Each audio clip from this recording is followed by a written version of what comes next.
Boa noite, tudo bem com você? Você está bem? Está com o teu coração aí aberto? Nós vamos ouvir a palavra de Deus agora. Nós estamos no meio de uma conferência. Se você está nos visitando nos próximos 2 finais de semana, hoje, já começamos na semana passada. Semana passada falamos sobre criação de filhos e falamos sobre as emoções dentro da família. Durante esse fim de semana nós estamos falando sobre o casamento, sobre a realidade do que é ser um marido, do que é ser uma esposa. Tivemos uma aula magnífica hoje de manhã, mulheres aqui no templo, os homens ali atrás, e a gente falando sobre o que é ser um líder. E eu me senti extremamente desafiado, né? É muito difícil, e só dependendo do Senhor Jesus. Nos próximos 2 fins de semana nós vamos ter outros preletores, pastor Paulo Santana, o nosso querido irmão Marcos Fink falando sobre finanças e a luz das escrituras. E hoje nós temos o privilégio, a honra de ter aqui o pastor David Murk. Queria chamá-lo aqui. O David Murk, ele é um dos maiores, talvez, especialistas em famílias no Brasil hoje. Tem vários livros escritos. Aliás, os livros estão ali atrás, no final. Eu quero recomendar para você, compra esses livros e leia, pelo amor de Deus. Ele aqui não tem tempo, né? A gente tem 1 hora, ele simplesmente raspa por cima. Mas se você quer entrar fundo em como ter uma família abençoada, você pode comprar os livros e entrar fundo de cabeça. E um testemunho que eu dei para ele hoje de manhã. Eu comprei o livro dele e eu e a minha esposa fizemos um desafio da gente ler o livro junto em voz alta. 800 páginas, não sei quando nós vamos terminar, 2050, vamos terminar no resto da vida, mas a gente está lendo e aos pouquinhos, e a introdução do livro é espetacular, Davi. Eu acho que foi a melhor introdução de livro que eu já li na minha vida, e só aquilo ali tem coisas para eu digerir para os próximos 10 anos do meu casamento. Mas eu queria te incentivar a comprar, a ler, e hoje deixar o teu coração aberto para ouvir o Davi falar conosco. Vamos orar? Pai, muito obrigado por essa noite. Muito obrigado por servos que o Senhor levanta como instrumento nas tuas mãos. Eu fui aluno do Davi e se hoje eu tenho um casamento que dura 17 anos, se hoje os meus filhos são crentes, muito foi por causa do ministério desse servo do Senhor. Te louvo pela vida dele, pelo ensino dele acadêmico e pelo ensino dele através da vida dele, do testemunho, porque tudo aquilo que ele prega, eu vivi, eu vi, eu senti na pele, e eu sei que ele experimenta isso dentro da casa dele. Ele não está falando de princípios que são impossíveis, porque eu percebo isso na vida, no casamento e na criação dos seus filhos. Então usa essa noite o teu servo mais uma vez, para nos abençoar, e que nós tenhamos nossos corações abertos diante de ti, para que o Senhor toque profundamente com o teu espírito, naquelas áreas mais obscuras da nossa alma, que a tua luz brilhe, através da tua palavra, pela instrumentalidade do teu servo. É o que eu oro e peço no nome do Senhor Jesus. Amém?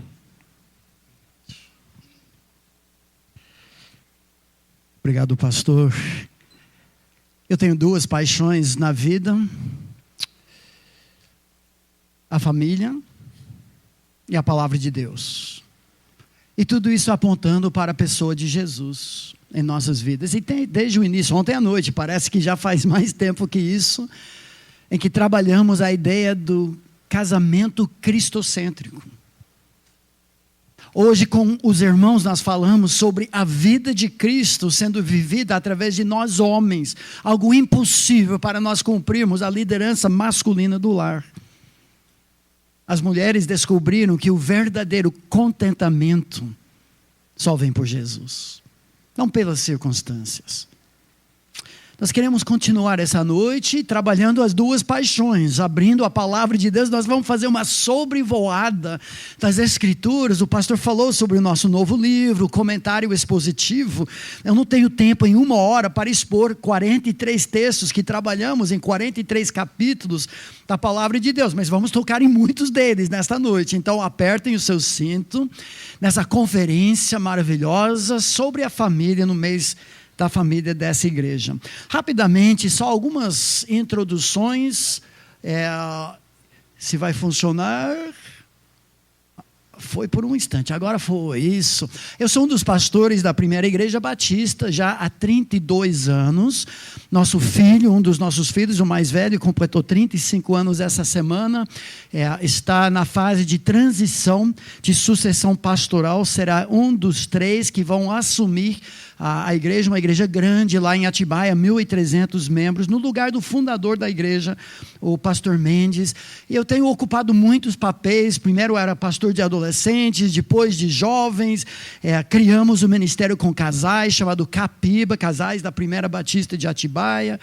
Depois pastor de exposição bíblica, e agora eles querem me aposentar com os velhos, eu acho, agora que eu tenho, pastor, a minha placa de idoso, eu usei no estacionamento pela primeira vez, alguns dias atrás, tinha um monte de vagas, mas tinha um de idoso, eu fui lá e coloquei aquela placa com todo orgulho, pode acreditar.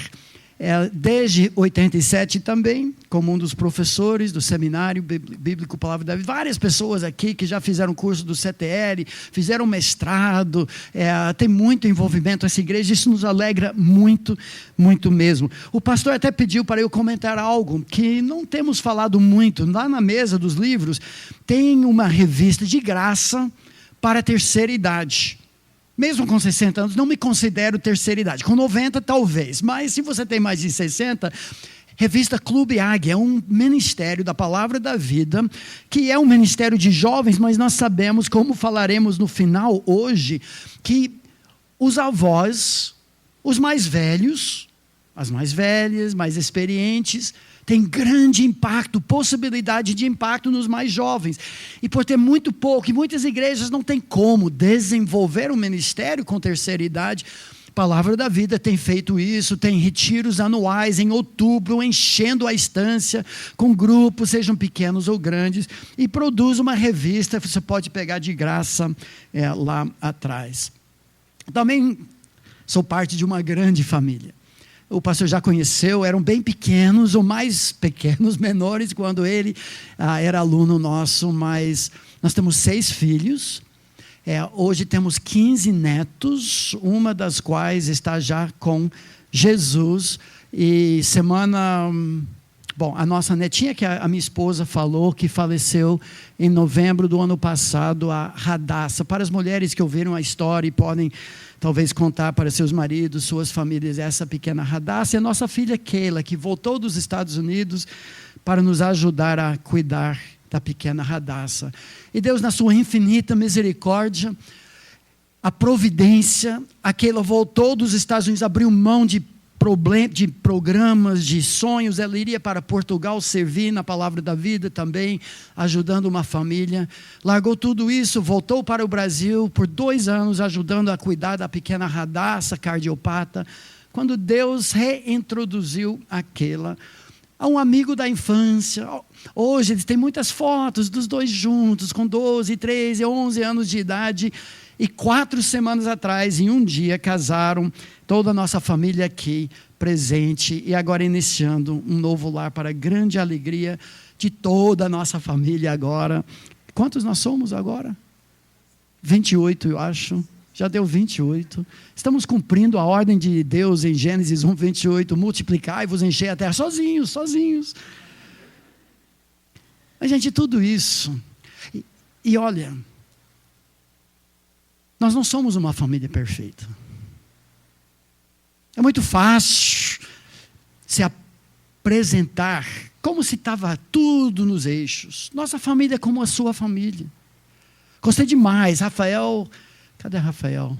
Aqui, acho que vocês, nesse trabalho, trabalharam essa frase fantástica. Inclusive, eu preciso agradecer, nós temos sido hospedados por Rafael da Kelly também, seus filhos. Tem sido um tempo muito bom desde ontem à noite.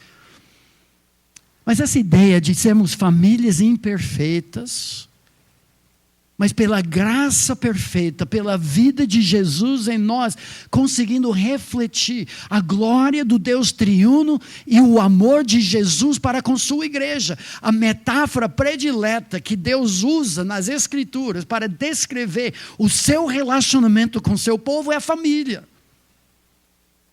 Eu faço uma campanha, uma paixão, tema da minha vida. A igreja não é empresa.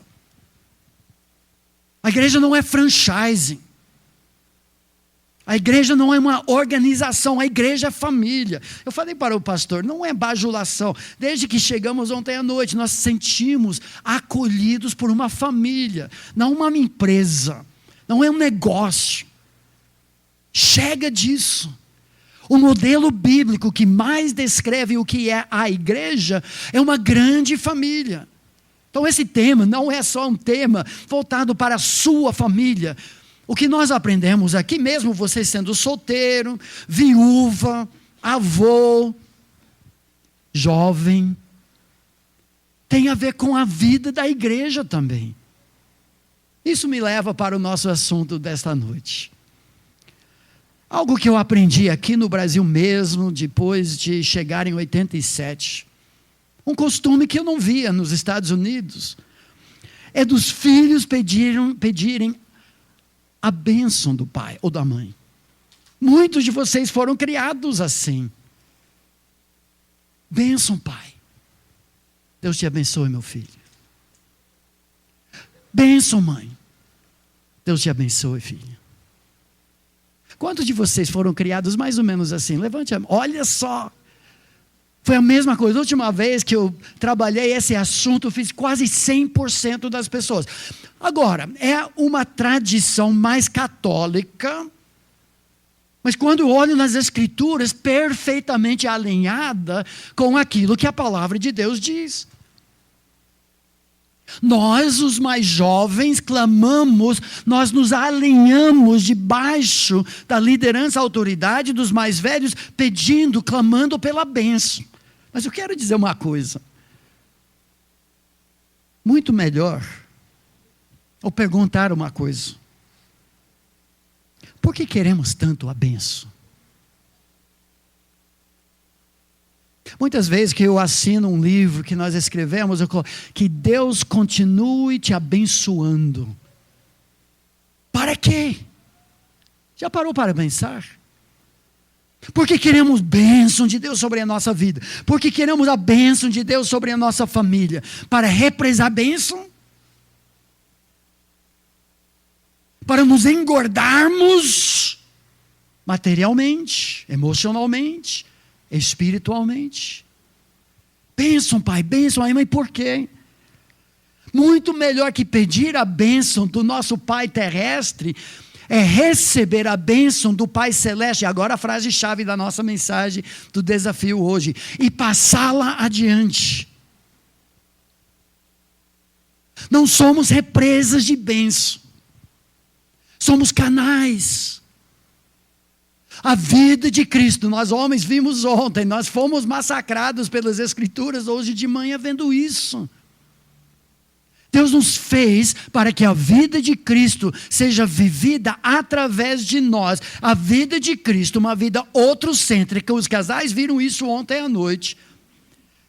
Em que cada um é para o outro e ambos são para Deus. Nós somos um time ministerial, conjugal para abençoar os nossos filhos, a nossa igreja, o mundo. Não é isso que o mundo nos ensina. A ideia do mundo é pegue tudo que você conseguir. E de preferência em 10 prestações. Sem juros. Mas a família é abençoada por Deus. Desde Gênesis capítulo 1 até Apocalipse 22, para ser uma bênção. A vida de Cristo em nós é uma vida não vivida para receber, mas para conduzir, para contribuir, para dar, para abençoar.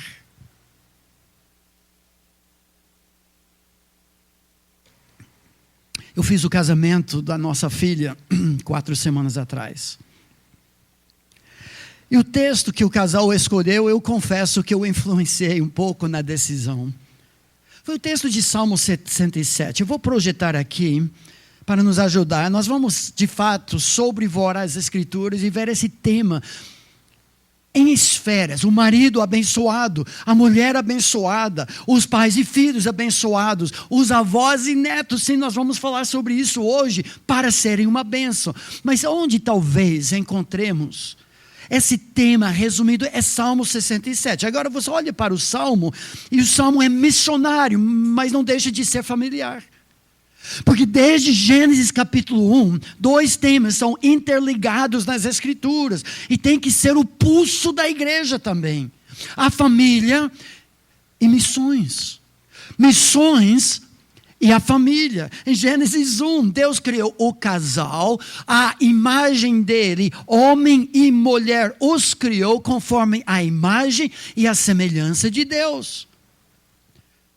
Queria que minha esposa chegasse aqui agora, porque eu tenho que justificar. Vocês pagaram a passagem dela até aqui, de Atibaia? Bom, foi de carro, né? Então acho que não custou mais nada, mas tudo bem. Essa foi piada. Obrigado. Em Gênesis 1 nós lemos que Deus criou o casal, aspectos do relacionamento a dois que refletem a glória de um Deus triuno com unidade em diversidade. No Novo Testamento, o apóstolo Paulo fala: grande é este mistério, quando ele fala da submissão da mulher à liderança do homem, o amor do marido protetor e pastoral da sua esposa. Ele diz: mas eu me refiro a Cristo e à igreja. A paixão de Deus é mostrar, abençoar a família para espalhar e espelhar, refletir o Criador e Jesus. Mas não era só isso. O próximo versículo, em Gênesis 1, e Deus os abençoou, o casal, e lhes disse. Agora a bênção implica em responsabilidade, privilégio implica em responsabilidade. Sede fecundos, multiplicai-vos, enchei a terra. Espalhem agora a minha glória através de filhos adoradores em espírito e em verdade ao redor do globo. A bênção de Deus é para ser repartida. Agora, Salmo 67, então, mostra como nós somos abençoados para sermos uma bênção. Para refletir, espelhar e espalhar essa glória de Deus. Mas o Salmo é um sanduíche. O pão do versículo 1 e versículo 7 trata de bênção. O recheio é a razão por que nós queremos ser abençoados. Vocês vão fazer algo comigo agora, uma experiência, que leremos o texto. Eu lerei o texto. E cada vez que o texto destaca a razão da bênção de Deus em sua vida para abençoar a terra, as nações, os povos, vocês vão contar em voz alta. 1, 2, vamos ver quantas vezes Deus destaca a razão da bênção dele pairando sobre a nossa vida. Prontos? Entenderam? Eu vou ajudar um pouco. Que Deus se compadeça de nós e nos abençoe, e faça resplandecer sobre nós o seu rosto, para que, razão da bênção, se conheçam o seu caminho na terra. Muito bom. E sua salvação entre todas as nações. Louvem-te os povos. Ó Deus, louvem-te todos os povos. Alegrem-se, regozijem-se as nações, pois julgas os povos com equidade e guia as nações sobre a terra. Louvem-te os povos, ó Deus, louvem-te todos os povos. A terra tem produzido o seu fruto. E Deus, o nosso Deus, tem nos abençoado. Deus tem nos abençoado, e todos os confins da terra o temerão. Deus abençoa para abençoar. Somos canais, não represas. Agora um cuidado. Mesmo sendo a paixão nossa ministrar para famílias, equipar famílias, fortalecer igrejas através de famílias fortes, temos que reconhecer, por favor, não seja familiólatra. A família não é o centro do plano de Deus. A família é um aspecto, é um elemento. Começa em Gênesis, termina em Apocalipse. É metáfora, figura, imagem predileta divina para descrever o seu relacionamento com o seu povo. Mas não é o fim. Temos igreja batista da família, que começa a cancelar todos os cultos para cultuar a família. Não é isso. A família não é o propósito, a família é o meio. A igreja é a família de Deus daqueles que não têm uma família temente a Deus. Essa igreja, para alguns de vocês jovens que não têm uma família de fé, que conhece a Deus, essa igreja é a sua família. A igreja cuida dos seus. Esses princípios são para todos nós. E já falei e preciso ressaltar. Não existe uma família perfeita. Ninguém aqui entra nesse padrão de perfeição. Nós somos todos miseráveis pecadores. Não tem uma família que não tem cicatrizes do pecado. Nós somos atingidos e seremos atingidos, mas nós continuamos marchando, reconhecendo que o lar é o lugar onde o verdadeiro eu e a verdadeira fé se manifestam. Eu digo, se o Espírito de Deus me controlar, os resultados têm que ser vistos no meu lar. Chega de show gospel, de plataforma e não no lar. Chega de aparências, de hipocrisia, de projeção de imagem, de máscara dourada, de graça e paz nos nossos lábios, uma bibliona debaixo do braço e uma mulher chorando na cama em casa. Deus quer trabalhar de dentro para fora, na igreja e na família. Com todo esse pano de fundo, eu quero trabalhar com os irmãos. Como é que cada elemento da família pode ser uma bênção? Uma descrição de tarefas. Dos homens eu vou pisar um pouco mais leve hoje à noite, que o que nós fizemos hoje de manhã em 1h15 foi muito. Mas eu vou começar com os homens como líderes do lar. Em primeiro lugar,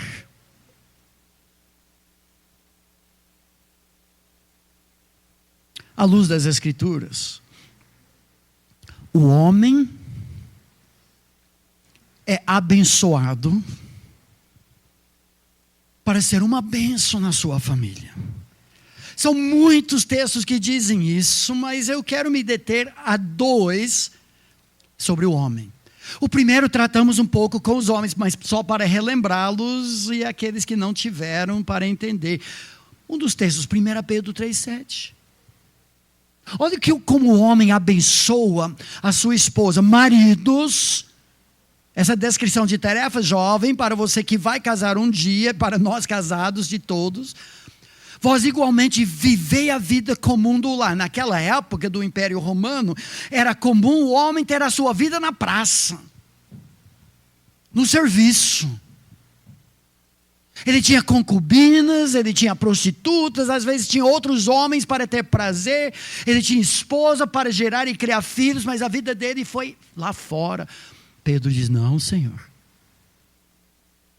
Você vive a vida da sua família, coabitando, não só marcando presença, mas efetivamente presente. Faça isso, homem, com discernimento, ou seja, conhecimento. O marido, o homem, precisa estudar a esposa, que ela muda o tempo todo. Tem um pastor aqui em São Paulo justificando o divórcio pelo fato de que cada um muda, depois de 20 anos não é a mesma pessoa com quem você casou. Esse é o ponto, meu amigo. É para o homem crescer no outrocentrismo de Cristo, estudando a sua esposa, o que ela gosta, o que ela não gosta, desde o primeiro ano. Nós estudamos hoje de manhã. do primeiro ano do casamento, em que ele vai promover a felicidade da sua esposa. E todas as mulheres digam, amém. Ele trata com consideração, como parte mais frágil, como vaso precioso, e ele trata com dignidade. Na presença dela e na ausência dela, ele não fala mal da sua velha. Ele exalta. E como nós tratamos hoje, nós somos co-herdeiros da graça de vida, nós vamos passar a eternidade juntos, não como casados para sempre.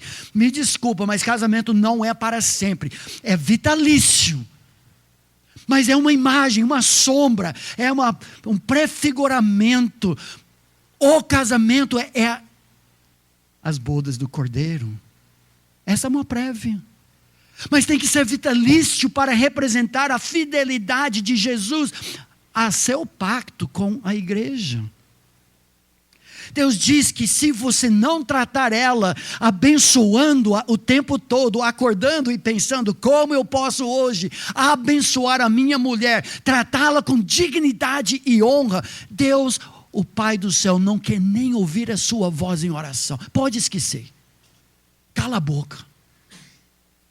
Porque você trata mal a rainha do lar, a filha do imperador, a princesa. Você desconsidera, porque Deus escutará a sua voz. Mas tem outro texto fantástico. O homem abençoado para abençoar a sua esposa. Esse é o texto de Provérbios 31. Seria interessante você abrir em Provérbios, guardar esse lugar, porque vamos voltar a falar sobre a mulher virtuosa. Esse poema acróstico de A a Z na língua hebraica, que faz um encerramento do livro de Provérbios. Mas olha o papel do marido dessa mulher maravilhosa. Diz o texto bíblico, levantam-se no versículo 28, levantam-se seus filhos, os filhos dessa mulher abençoada, e lhe chamam ditosa, abençoada.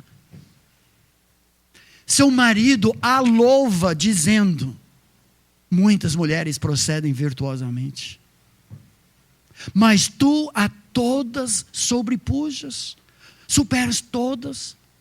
Enganosa é a graça e vã a formosura. As rugas vêm, a beleza esvanece. Mas a mulher que teme ao Senhor, essa será louvada, principalmente do marido. Dai-lhe o fruto das suas mãos, diz o marido, e de público a louvarão as suas obras. Olha a tarefa para nós homens, de dignificar, de honrar, de considerar, de conhecer e de louvar. Marido, homem. Agora a pergunta, você faz isso? Ou você fala de tal jeito que as outras mulheres acham que tem chance contigo? Porque você não está satisfeito em casa. Você reconhece o esforço, o trabalho, a dedicação, o compromisso, a fidelidade da sua mulher. Você aprecia cada vez mais isso, assim como o marido no livro de Cantares? Mas não é só isso. O homem abençoado por Deus abençoa seus filhos. Semana passada parece que vocês trataram desse tema. Olha o que diz Salmo 112. Um salmo aleluia. Aleluia, bem-aventurado, a bênção de Deus. O homem que o quê? Teme ao Senhor, que anda na presença de Deus, se compraz nos seus mandamentos. Homem de Deus. Mas olha o que diz: a sua descendência, os seus filhos, os seus netos, tataranetos, pentágono netos, não sei o que se chama depois de tátaro, mas eu inventei mesmo. Será poderosa na terra. Será abençoada a geração dos justos. Será tido em memória eterna. Meus amigos, esse é o nosso legado. Quem não quer isso? Não tenho maior alegria do que esta, saber de que meus filhos andam na verdade, disse o apóstolo João. Tem um outro versículo. Muitas vezes, quando eu assino o nosso livro Homem Nota 10, eu coloco essa referência, porque fala do legado do homem de Deus. No temor do Senhor tem o homem forte amparo, e isso é refúgio para os seus filhos. A sua ética, a sua integridade, a sua piedade, a sua humildade como homem, marido, líder e pai, fala muito para os filhos. Tão difícil para mim nesses últimos 37 anos ser casado com a filha do rei, o senhor Davi Cox, o fundador do seminário bíblico Palavra da Vida, que tem uma reputação. O pastor Creuze já postou coisas do senhor Davi e dona Mary que muito alegraram a vida deles, de testemunho. O homem quieto, manso, humilde, mas um líder de homens. A piedade desse homem preparou o caminho que nem um caminhão na frente de moto, para nós que vem atrás. Eu vim para o Brasil à busca de uma família assim. 1980, eu fiz um estágio familiar com a família Cox, em parte para ganhar o coração da menina, e ser aprovado para o namoro, mas eu vim em primeiro lugar, porque eu sou de uma família disfuncional, brigas o tempo todo em casa, alcoolismo dos meus pais, ameaças de suicídio, de abandono, tiros dentro do meu lar nos Estados Unidos. Eu chorava à noite na minha cama, no meu travesseiro, porque eu queria que Deus fizesse alguma coisa na minha família, e o tempo todo Deus estava fazendo algo no meu coração, colocando uma paixão para ter um lar verdadeiramente cristão, não perfeito, mas onde Cristo reinava. Eu vim em 80 para conhecer essa família, não perfeita, mas eu bebia dessa fonte, desse homem que protegeu, que providenciou para toda a sua família um refúgio, um porto seguro. Quem conhece entende o que eu estou falando. Mas não é só isso. Com um dedo em Provérbios 31, volte para Salmo 128. Esse salmo é fantástico. É outro sobre o homem que teme a Deus. Mas lembre do nosso tema. Somos abençoados para abençoar. Olha como o homem líder do lar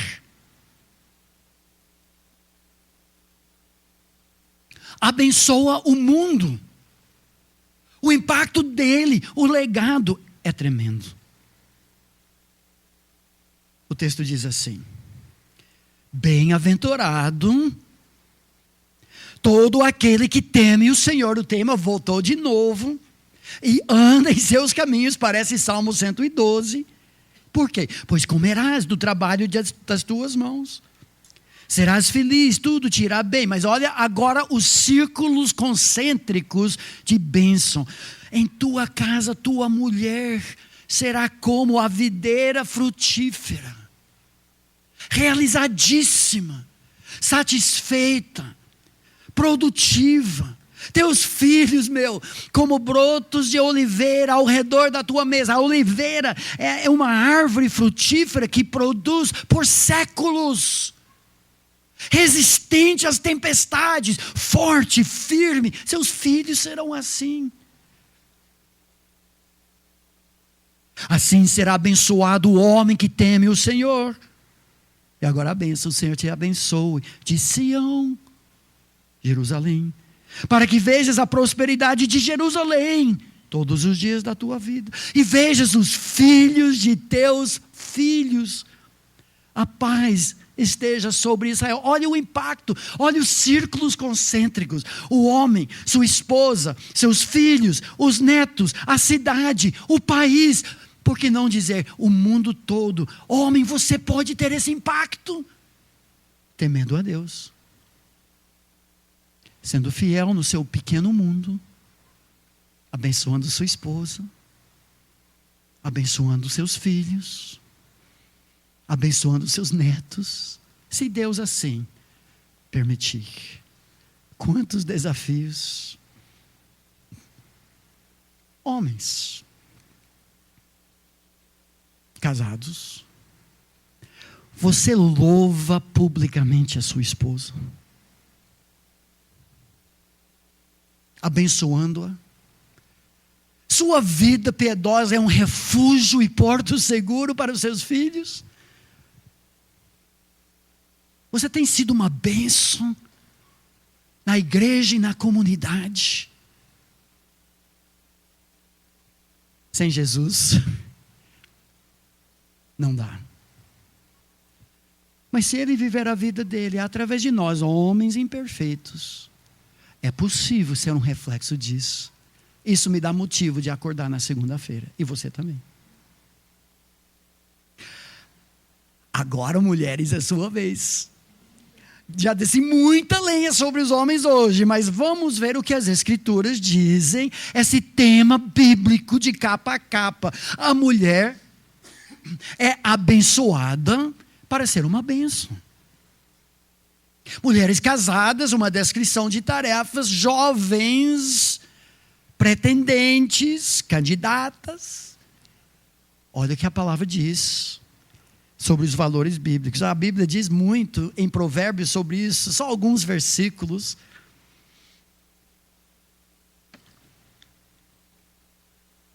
Provérbios 12, 4.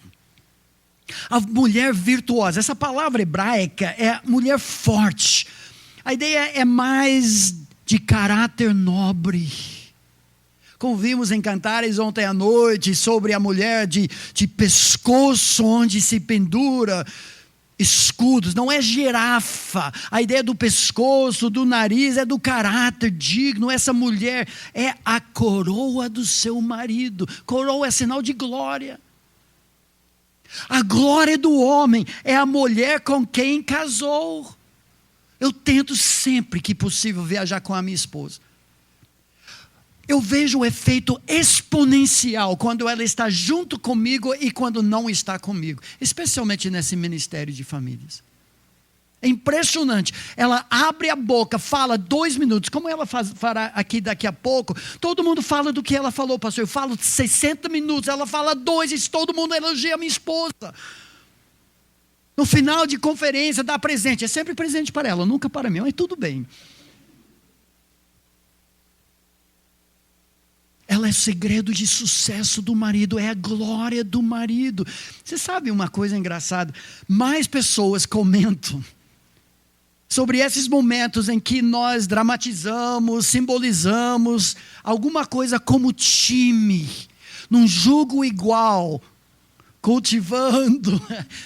Falam muito mais do que o meu grego, hebraico, exposição de textos bíblicos. Eu fico indignado, mas essa é a glória de ser um time, de ter uma mulher virtuosa. A mulher sábia edifica a sua casa. Ela é o segredo de sucesso. Deus vai cobrar do homem, mas ela é o segredo por trás. A insensata com as próprias mãos a derruba. Já todos vimos isso. Mulher tola.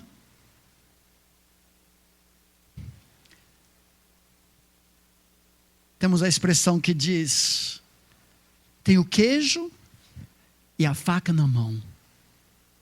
E ela usa isso para detonar, destruir o próprio lar. Tudo para dar certo e sistematicamente ela destrói, detona.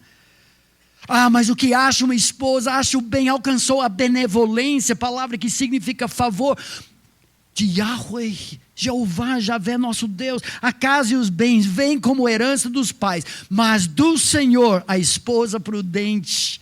Ah, é gostoso, legal quando você recebe uma herança inesperada de um parente distante, talvez, que faleceu, e você tem agora grana suficiente para comprar aquela bicicleta que quis, ou talvez um carro zero, maravilhoso.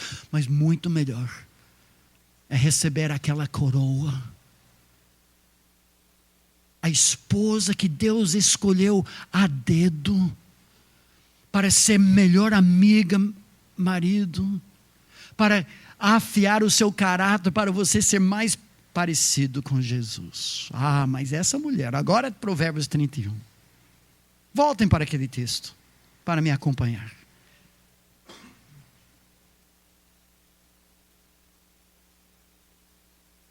Ela é coroa, sinal de glória, porque ela se dedica a abençoar o seu marido. Se ele acorda pensando, como eu posso ser uma bênção, motivo de felicidade, como eu posso fazer da minha mulher a mais feliz do mundo, ela acorda pensando, como eu posso fazer bem para meu homem. Provérbios 31, só um pouco de contexto, é um poema hebraico,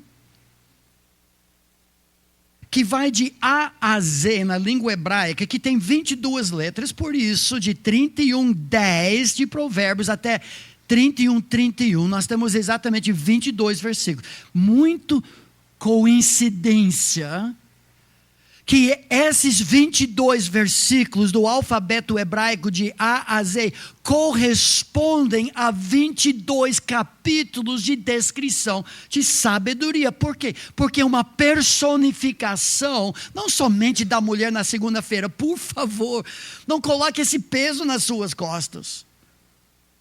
A ideia é de que a pessoa sábia é virtuosa. E o autor usa uma mulher, porque mulher consegue fazer um verdadeiro malabarismo do dia todo, equilibrando a sabedoria divina. Mas ele escreve isso, principalmente no contexto do lar. Olha o que diz versículo 11, da mulher virtuosa. O coração do seu marido confia nela. Sabe o que me chama a atenção sobre essa frase, confia nela? É o único lugar na Bíblia toda, que eu saiba, que Deus recomenda, elogia, confiar no braço da carne de uma pessoa. Sempre isso é condenado nas Escrituras. Não confie no braço da carne, não confie em homens, teme ao Senhor. Mas aqui é diferente, porque ela é como presente do Senhor. E ele, o homem abençoado, é abençoado porque a mulher dele é de total confiança. Versículo 12, ela lhe faz bem e não mal, todos os dias da sua vida. Que cara abençoado. Seu marido, estimado entre os juízes, versículo 23, quando se assenta com os anciãos da terra. Ela é tão eficiente, tão piedosa, tão temente a Deus, tão dedicada ao marido, aos filhos, ao serviço, à comunidade, que ela o libera para ele desempenhar funções de liderança. Ele não tem tantas preocupações dentro do contexto do lar, porque ela deixa tudo uma bagunça, ela sistematicamente destrói o lar. Não, está tudo em paz, ao ponto de que ele possa abençoar outros. Ela é a razão. Mas não é só isso. Ela abençoa os filhos, a família, como homem. Olha o versículo 15. É ainda noite, já se levanta, dá mantimento à sua casa, tarefa às suas servas. Organizada, delegadora, administradora, gerente do lar, no tocante à sua casa, não teme a neve, pois todos andam vestidos de lã escarlate. Não uma vida de ostentação, mas de dignidade. Ela cuida muito bem dos seus.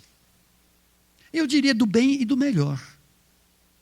Ela não ignora os necessitados, os carentes ao redor, mas em primeiro lugar, a família dela é bem cuidada. Uma boa lição para nós na igreja também, parenteticamente. Porque o mundo tem que ver que nós, como família da fé, nós cuidamos dos nossos. E eles vão ver essa unidade, esse cuidado das viúvas, dos órfãos, das mães solteiras, das pessoas carentes, dos desempregados, que eles vão querer fazer parte dessa família. Nós não jogamos esmola na rua sem cuidar dos nossos. Nós cuidamos dos nossos com escarlate e depois nós cuidamos de outros também. Ela atende ao bom andamento da sua casa, mas dos outros ela abençoa a comunidade. Assim como o homem de Deus abençoa o mundo. Olha o que diz versículo 20.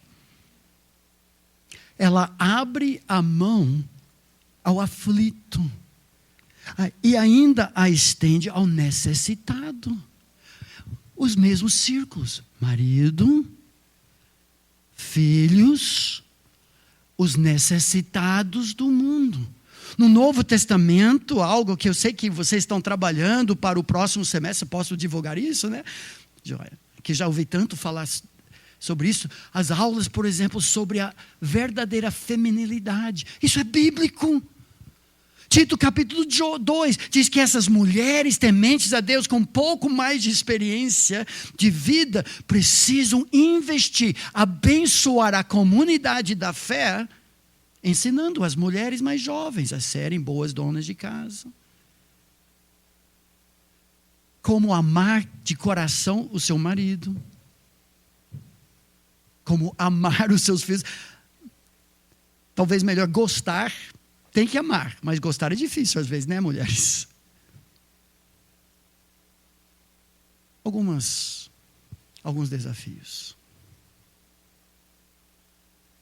Mulher, você é motivo de alegria, refrigério para o seu marido? Você abençoa seu marido e seus filhos que Deus assim lhe deu como a prioridade da sua vida? A descrição de tarefas da mulher piedosa começa em casa, estende-se para o mundo. O resto é bônus. Mas você está fazendo o que Deus pediu em primeiro lugar? Isso não é machismo, é Bíblia. Você tem abençoado pessoas ao seu redor. Como as viúvas abençoadas pela igreja por terem lavado os pés dos santos, hospitaleiras, praticantes de boas obras. Assim como os homens sem Jesus não dá. O pastor já postou no Facebook uma frase de hoje de manhã. Só em Jesus. Que o homem pode ser o Adão que Adão nunca foi. Mas da mesma forma, só por Jesus, vivendo a sua vida outrocêntrica em você, mulher, é que você pode ser a Eva que Eva nunca foi. Mas é possível. Pela graça, como nós já vimos. E agora? Em terceiro lugar. Já desenvolveram isso na semana passada, não vou chover no molhado, mas vamos ver esse tema também um pouco nas Escrituras. Em terceiro lugar, os pais e os filhos são mutuamente abençoados para serem uma bênção. Então vamos trabalhar um pouco com os filhos. Tem alguns dos jovens aqui que não saíram para a classe, os mais velhos. O desafio aqui para todos nós que somos filhos e ainda temos nossos pais vivos. Eu perdi meu pai 4 meses atrás, a minha mãe já 20 e poucos anos atrás. Eu não tenho mais chance de fazer isso a não ser com meus sogros que são como pais. Olha como a Bíblia descreve a bênção que o filho deve ser na vida dos seus pais. O filho sábio, que tem a perspectiva do alto sobre as decisões da vida, alegra a seu pai. Mas o filho insensato é a causa de tristeza da sua mãe. Não está dizendo que o filho não sábio não é tristeza também para o pai e vice-versa. É poesia. Mas o filho piedoso abençoa os pais pelas decisões sábias. O homem que ama a sabedoria alegra seu pai. Mas o companheiro de prostitutas, o viciado em pornografia, ele desperdiça os bens e a vida e causa muita tristeza para papai e para a mamãe. O salmo clássico sobre isso, a ideia de multiplicar e encher a terra não é só ter tantos filhos que você consegue, que nem coelho multiplicando-se. A ideia é criar filhos para serem uma bênção. Aqui uma pergunta muito interessante. Seu filho é uma bênção.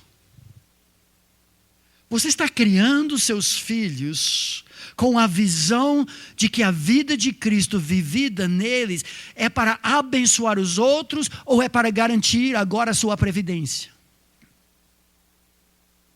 Um bom asilo na sua velhice. Orgulho quando as pessoas veem seu filho tocando. Nós não estamos criando nossos filhos para nós. e sem parecer uma bênção. Eu brinco um pouco, mas quando quem trabalha com as crianças, no chamado culto infantil, vê que esse domingo seu filho está presente, está chegando, eles falam, aleluia, fulano está aqui. Oh, misericórdia, Deus nos ajude. Herança do Senhor não é somente a esposa, mas os filhos também. O fruto do ventre e seu galardão. E essas são as nossas flechas. A igreja, a família de Deus, também os nossos discípulos são as nossas flechas. O Novo Testamento usa essa ideia, mas esse texto são aquelas flechas que nós enviamos.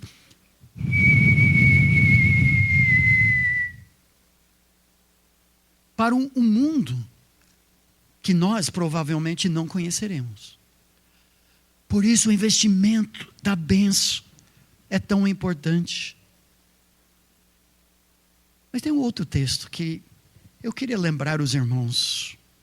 De Levítico 19. É da lei, mas revela o coração de Deus. E diz isso, como os filhos podem ser uma bênção na família. O texto meio desconhecido diz, diante das cãs. Quando eu cheguei no Brasil, li isso pela primeira vez, eu pensei que era diante de cachorro. Eu não entendi essa palavra cãs. Te levantarás e honrarás a presença do ancião e temerás o teu Deus, porque eu sou o Senhor. Nossos filhos têm que ser uma bênção para os avós, para os mais velhos. Nós precisamos resgatar essa estrutura de autoridade, porque Deus criou o mundo desse jeito. Hoje, ser professor numa escola é talvez a tarefa mais difícil do mundo, por causa disso. Os pais não ensinam respeito e honra dentro de casa. Quando vovô e vovó chegam para fazer uma visita, depois de 6 meses sem ver os netos, e o filho viciado no tablet, no celular, vovô, vovó chegam e falam, passa de frente, vô. Não, é uma vergonha isso. É nessas horas que precisamos ensinar a pausa. Pare.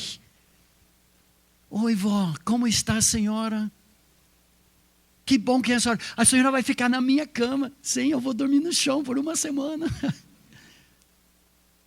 Nós vamos honrar e respeitar, porque os filhos não são o centro da nossa vida, são criados para serem uma bênção. Mas como nós vamos fazer isso agora? O outro lado. Os pais devem ser uma bênção na vida dos filhos. O texto clássico diz, e vocês pais não provoquem seus filhos à ira, mas criem-nos. Essa palavra original é de ternura, de carinho, de nutrição, de tempo, de quantidade, de qualidade, mas também disciplina e admoestação. Os pais abençoam os filhos quando servem como talhadeiras na vida do filho. Pastor Márcio, por favor, chegue aqui. Obrigado por ter se oferecido como voluntário. Eu sempre gosto disso. A ideia, o modelo, eu sempre gosto, porque essa ilustração me ajuda. O nosso papel como pais, como conselheiros, como discipuladores, como ministros, como professores, é servir de talhadeira. O Espírito Santo é escultor morro. A tarefa dele aqui na terra é a nossa santificação, em que a imagem de Cristo Jesus, que ele conhece bem, ele tem a mente do Pai, e os dois trabalham tudo junto para nos conformar à imagem de Cristo, a vida outrocêntrica de bênção de Jesus. A palavra é o martelo que ele usa. Ele não faz isso com sopro, com visão, com profecia. A palavra dele é o martelo.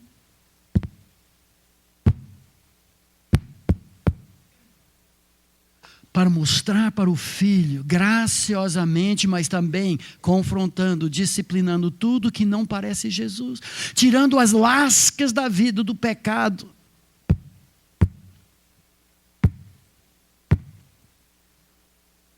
que a imagem de Jesus ainda não é formada. É assim que nós, pais, abençoamos.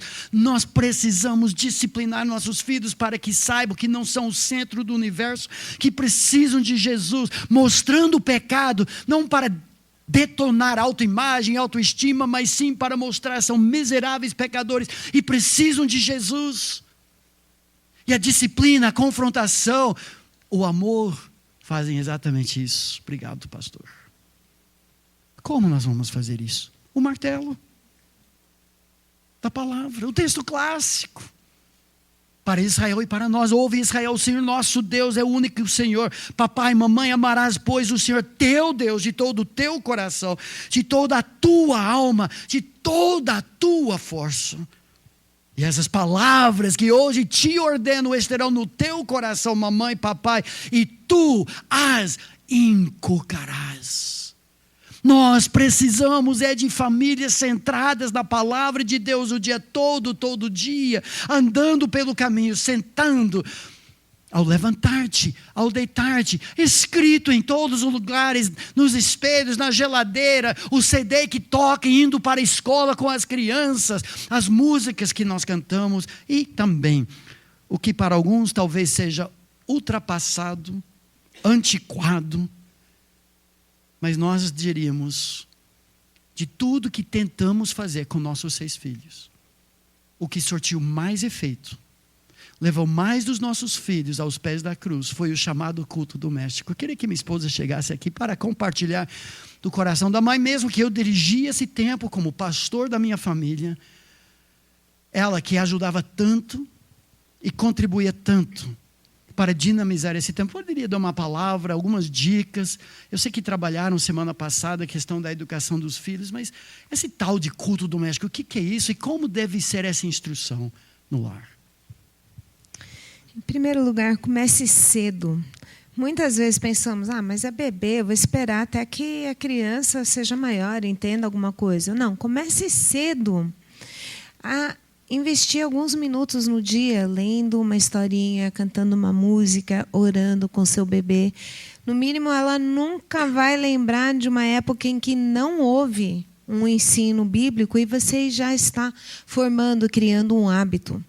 Mas seja apropriado conforme a idade da criança. Criança pequena são imagens grandes, 3 ou 4 palavras por página, que você vai virar rapidamente. A criança vai crescendo, uma história mais completa, mais complicada, assim, mais cheia. Depois vai crescendo um pouquinho mais, você já lê diretamente da palavra, conforme a idade da criança, o que ela consegue entender. E seja breve. Não tem nada espiritual em cansar os nossos filhos com a palavra de Deus. É muito melhor parar enquanto eles ainda estão pedindo mais do que parar porque eles não aguentam mais. Então, criança pequenininha, bebê, 3, 5 minutos no máximo, criança vai crescendo, você vai aumentando o tempo. Seja bíblico. Tem muito material. Hoje em dia, muitos livros, materiais bonitos à nossa disposição. Mas olhe com cuidado. Porque tem muito material moralístico que qualquer um poderia usar. Um católico, muçulmano, judeu. O que nós queremos? Algo que é bíblico, que fala de Cristo, fala da salvação, fala de Deus. Então, procure bem o material. Estimule participação. Seja criativo na forma de fazer o culto doméstico. Não tem que ser sempre o papai que lê, a mãe que ora, seja lá como vocês fazem. Mas talvez estimule, fale para o filho mais velho. Agora, hoje, filho, você vai dirigir o culto doméstico. Você vai preparar para o seu irmãozinho. Ou tem uma noite cantada, em que é só louvor, cada um com seu instrumento musical. 2 tampas de panela, pedrinhas numa lata, ou colher de pau em cima de uma panela. Cada um com seu instrumento, uma noite cantada. Ou encenações bíblicas, constrói Jericó, marcha em volta das muralhas, aí derruba. É um tempo muito gostoso, todo mundo participando. Use provérbios. Provérbios é extremamente prático. Para o seu filho júnior, adolescente, jovem, leia a partir do capítulo 10, 3 versículos e converse sobre aquilo. É muito prático. Equilíbrio ensino informal com formal. O que é o formal que a gente diz? Não é formal, terno, gravata, Bíblia, assim, não é isso. O formal é aquele tempo separado em que a família se junta para aprender mais da palavra de Deus. Esse é o formal. O informal são as centenas de oportunidades que temos durante o dia para ensinar um princípio da palavra de Deus. Algo que passou na televisão, uma briga entre irmãos, alguma coisa que aconteceu na escola, o que vocês viram no supermercado. Gente, tanta coisa acontece toda hora ao nosso redor que nós podemos aproveitar para ensinar um princípio da palavra de Deus. Temos esses 2 livros à disposição lá atrás. Um é 101 Ideias Criativas para o Culto Doméstico. Lembrando que o arroz e feijão é a Bíblia. Ideias criativas é um tempero, é para dinamizar, para deixar mais atraente aquilo. Então, tem ideias para memorização, para louvor, para oração, missões, são ideias. E o segundo livro é uma devocional tirada do livro de Provérbios, onde tem 32 assuntos que o pai em Provérbios quer passar para o seu filho. Então, tem 4 leituras sobre cada um desses assuntos para o seu filho júnior, filho adolescente ou jovem. Obrigado. O desafio para os pais. Será que temos sido intencionais, não empurrando com a barriga, porque o inimigo leva, não deixando para a igreja educar nossos filhos, mas intencionais o dia todo e todo dia? Filhos, todos nós, e os que têm pais vivos ainda temos chance de fazer isso. Você tem se esforçado para ser motivo de alegria para seus próprios pais? A sua vida digna, sábia, as decisões tomadas. Sem Jesus, pode esquecer. Mas nele, é possível. Vamos terminar? A última área que quase nunca é tratada na igreja. Eu confesso, 9 anos atrás, quando me tornei avô pela primeira vez, essa benção, 10 anos, como eu falei, 10 anos atrás. Eu nunca tinha reparado quando, junto com, acredito ou não, a minha sogra, nós elaboramos o livro chamado O Legado dos Avós. Como nossos outros livros, eu fiz para mim mesmo. É uma nova fase da vida. O culto doméstico era para nós. Como eu posso dinamizar o ensino da palavra para penetrar o coração dos meus filhos? Como eu posso ser um homem nota 10? Como eu posso ser um avô investindo na vida dos meus netos? E a Bíblia fala, não são muitos versículos.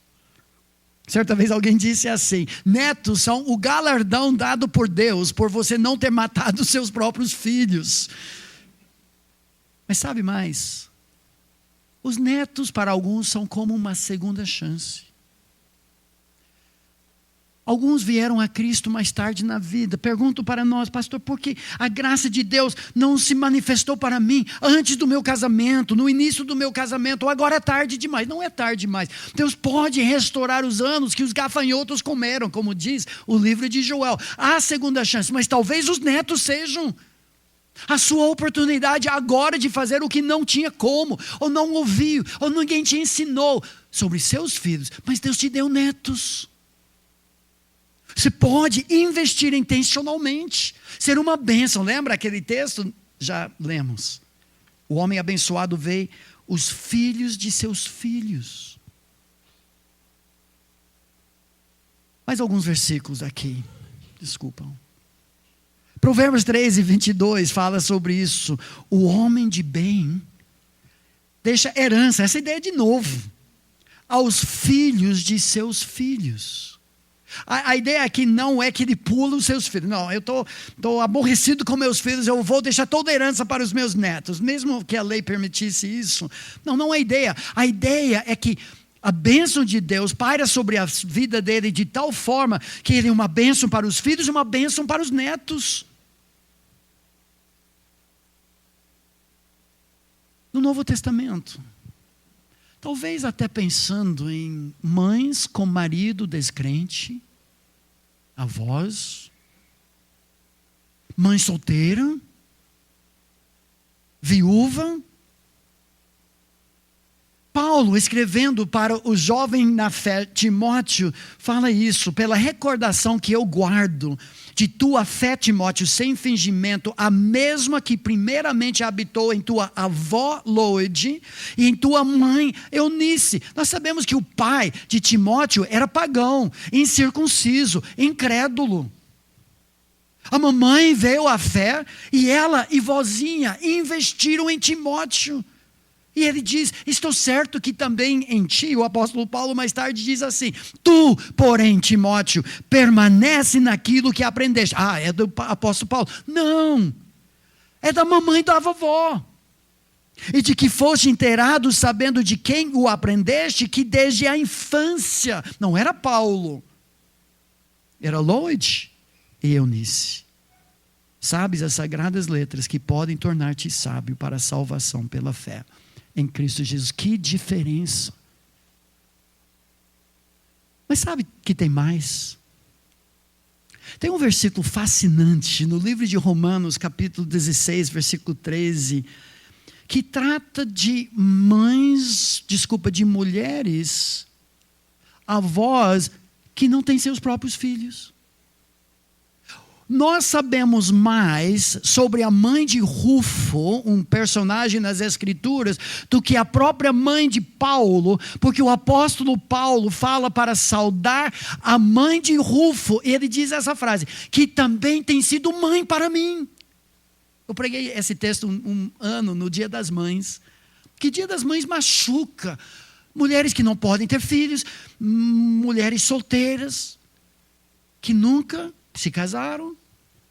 Mas na família da fé, nós desempenhamos os mesmos papéis. E Paulo diz: eu quero ser lembrado a mãe de Rufo, porque ela tem sido mãe para mim. Ela tem sido avó. Muitos de nós temos avós adotivas na igreja. Nossa avó já foi faz muito tempo. Nossa mãe talvez também. Mas essas mulheres nos adotaram. Último versículo. Provérbios 17, 6. Vocês perceberam que todas essas fotos são tiradas, os pais, a mãe da Querussu, nossos netos, outros, que diz assim: coroa dos velhos são os filhos dos filhos. Coroa, sinal de glória.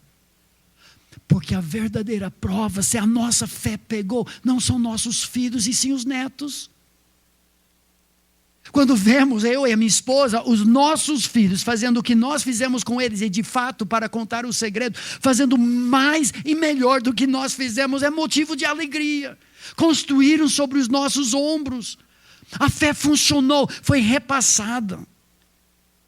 Coroa dos velhos são os filhos dos filhos, e a glória dos filhos são os pais. Nós, como pais, devemos ter uma vida tão digna, tão íntegra, que estufa o peito do nosso filho. Esse é o meu pai. Eu tenho orgulho do meu pai. Eu amo a minha mãe. Eu queria que minha esposa, pela última vez, não na vida, eu espero, assim que terminar aqui e sair, nós vamos voltar para Atibaia, já a semana começa amanhã com todas as atividades. A minha esposa herdou algo da mãe dela, nessa foto, muitos anos atrás, chamado o dia da vovó. Talvez não seja o dia em si, mas o fato dos avós serem intencionais em abençoar os seus netos. Pode explicar como funciona isso? A ideia que começou com minha mãe foi de levar os netos para a casa dela e assim me dar um dia que eu pudesse fazer algum projeto, alguma coisa sem interrupção. Que coisa boa, né? Então, ela começou com 2, só que ela foi ganhando mais e mais e mais netos. No fim, ela tinha 20 netos, 6 que moravam nos Estados Unidos, mas diria que ela tinha 14 netos na casa dela. Bom, eu queria fazer a mesma coisa com as minhas noras e minhas filhas. Então, toda quinta-feira à tarde, os netos que moram por perto e que têm idade suficiente para vir, vêm, almoçam em casa. São 7 deles agora. Almoçam em casa, passam a tarde todinha comigo. E no fim da tarde, o Davi chega em casa e joga futebol, beisebol, alguma coisa, e temos um tempo muito gostoso para investir na vida deles. E a minha filha e minha nora têm uma tarde para fazer alguma coisa também. E o que nós fazemos? Bom, nós temos tempo juntos ao redor da mesa, nós temos tempo de oração, de compartilhar, onde eu leio livros para eles, onde eles talvez escutem uma história bíblica, eu levo no parque, a gente brinca, fazemos projetos, muitas vezes fazemos coisas para darmos para outras pessoas, fazemos cartão para visitar alguém que está doente, mas temos um tempo muito gostoso para brincar. Mas muitas vezes são conversas que eles querem muito ouvir história dos pais deles, né? Quando eles eram pequenos, e das aprontações, lógico, né? Das aventuras dos pais. Mas são momentos em que nós podemos ensinar princípios bíblicos e em que podemos investir na vida deles. Agora, eu sei que isso não é possível para todo mundo, não é uma realidade que é possível para todo mundo, mas podemos investir nos nossos netos. Mesmo os netos que vivem longe, podemos ligar. Hoje em dia, com a internet, pelo Skype, dá para conversar, dá para ligar, dá para ler um livro para o seu neto que vive longe. Podemos investir neles. Se você está visitando, quando nós vamos para os Estados Unidos, nós pegamos todos os netos que moram lá e levamos para tomar café juntos, só a criançada. São coisas que nós podemos fazer para investir nos netos e dar também, talvez, uma pausa, assim, um descanso para os pais deles. Aí esse é o livro, O Legado dos Avós, em que 13 capítulos, aquilo que deveríamos realmente repassar para os nossos netos, e depois tem 101 ideias criativas daquilo que você poderia fazer com o seu neto. E o desafio? Avós, será que nós temos sido intencionais? Notem a palavra-chave de novo, para abençoar. Investir na vida dos nossos netos. E como netos, temos honrado os avós? Dando motivo de gratidão a Deus, abençoando-os, levantando na presença deles e muito mais. Sem Jesus, não dá. Mas, de novo, famílias imperfeitas, pela graça perfeita, podem glorificar a Deus sendo uma bênção. Bênção, pai. Bênção, mãe. Mas para quê? Para abençoar. A família abençoada. Para ser uma bênção. Para a glória de Deus. Que Deus os abençoe. Para que abençoem muitas outras pessoas. Amém.